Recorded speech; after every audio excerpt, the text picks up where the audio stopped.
Bonjour, Monsieur Châtelain. Comment ça va? Ça va très bien, M. Galati, et vous? Ça va très bien. Oui, donc vous êtes ici pour me rencontrer. Je me présente, Guy Châtelain, le directeur général des loisirs du Vernet-Saint-Vincent, depuis bientôt 1 an. Ça fait par contre plus de 20 ans, ou presque 20 ans, pardon, que je suis dans les loisirs. À titre, j'ai été directeur et les 12 dernières années, c'est-à-dire avant l'an passé, j'étais le président des loisirs. Et à un moment donné, on s'est rendu compte qu'on avait besoin d'une permanence, qu'on avait besoin de quelqu'un qui pourrait s'occuper des loisirs à temps plein, ou à presque à temps plein. Et donc, à ce moment-là, étant, je pense, ayant les qualifications pour faire le rôle, ayant l'expérience, connaissant tous les rouages et connaissant tous les gens de la ville ou avec qui des partenaires, j'ai décidé, comme j'étais retraité de l'immobilier, j'ai décidé de prendre le rôle. Et depuis ce temps-là, je m'occupe. Et, je m'occupe presque à temps plein, là, je dirais, des loisirs avec toutes les activités et tout ce qui est l'administration et tout ce que ça implique. Je dois aussi souligner que la part des gens qui travaillent bénévolement au conseil d'administration, il y a quand même 12 personnes. En fait, il peut y avoir un conseil de 13, mais dans le moment, il nous en manque un. Donc, voici une vitrine pour en faire la promotion. Et ces 13 personnes-là travaillent activement. Et c'est pas juste faire des décisions politiques, je veux dire politiques, je veux utiliser, ou administratives au conseil d'administration. Ces gens-là s'impliquent aussi à titre de directeur d'activité. Donc, ils embauchent les professeurs, signent les contrats, supervisent les activités, vont voir les clients, appellent les clients, etc., font la sollicitation. D'exemple, hier, ici, il y avait la vente de billets pour le spectacle. Il y avait 10 bénévoles qui étaient ici, qui ont fait la vente des billets, qui sont arrivés à 11 h hier matin, puis qui ont fini à 6 h hier soir, dans le fond. Tout ça bénévolement pour rendre service à leurs concitoyens. Parlez-nous un petit peu du historique du loisir du Vernet-Saint-Vincent, s'il vous plaît. Oui, le loisir, je disais, moi, que ça faisait 19 ans bientôt, là, mais le loisir du Vernet date de pas mal plus longtemps que moi. Ça fait depuis 1964. On a d'ailleurs fêté l'an dernier notre 50e anniversaire d'existence. Ça a été créé en 1964, un dimanche après-midi à 15h30 à l'église Notre-Dame-des-Écarts, qui n'existe pas aujourd'hui, là, elle a un autre nom, mais c'était dans la paroisse à ce moment-là, à l'époque de Notre-Dame-des-Écarts.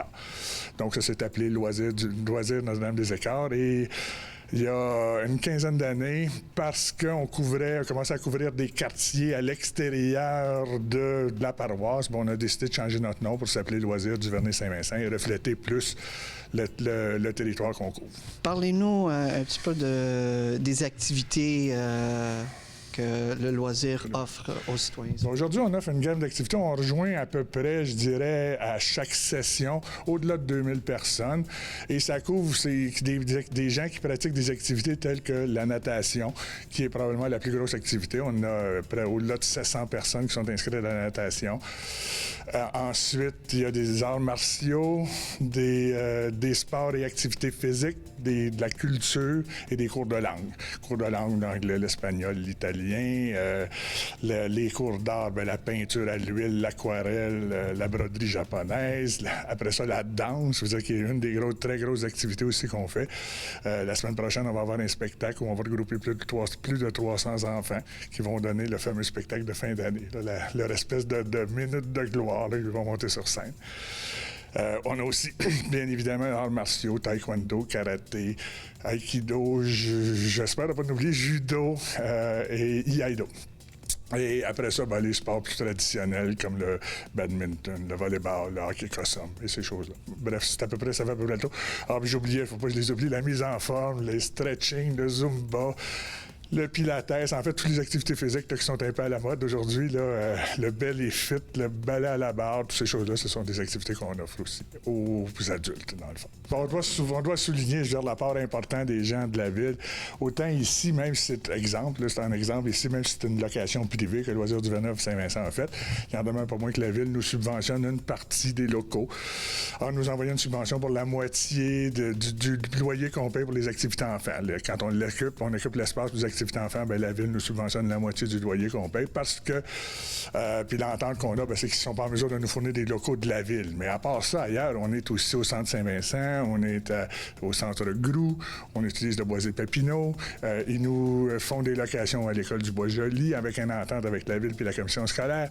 Donc, la ville est un partenaire important, puis bien évidemment, le conseiller qui représente le quartier est toujours là pour nous supporter. Chaque fois qu'on a besoin de quelque chose, on l'appelle puis il nous donne un coup de pouce. Élément important aussi, une nouveauté qu'on va avoir cette année. On avait depuis plusieurs années un camp de jour pour la semaine de relâche. Et cette année, on a décidé aussi d'offrir un camp de jour pour la 9e semaine, la fameuse 9e semaine en août, où tous les parents sont mal pris, les camps de jour sont fermés, les piscines sont fermées parce que vous devez offrir des vacances, en fait, à vos moniteurs. Puis là, ben nous, on va prendre la relève. Là. On va offrir un camp de jour. Là, on a les locaux. On l'a testé cet hiver ici. On a fait le camp de jour de la relâche. C'était un succès. Et là, bon, on va pouvoir donner le camp de jour de la 9e semaine aussi pour dépanner les parents du quartier. Merci beaucoup, M. Châtelain. Ça fait plaisir.